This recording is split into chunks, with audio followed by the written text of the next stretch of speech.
Эрүүл мэндийн даатгалын ерөнхий газар үзүүлж байна.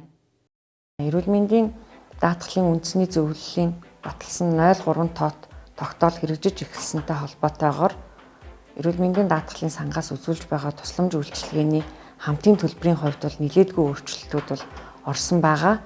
За үүнээс онцолж би та бүхэндээ өвдөгний үеийн солих мэдсэлийн тусламж үйлчилгээний талаар товч танилцуулъя. Өвдөгний үеийг солих мэдсэлийн тусламж үйлчилгээний маань нийт зардлын төлбөр бол 6 сая 400 орчим мянган төгрөгөөр тогтоогдсон.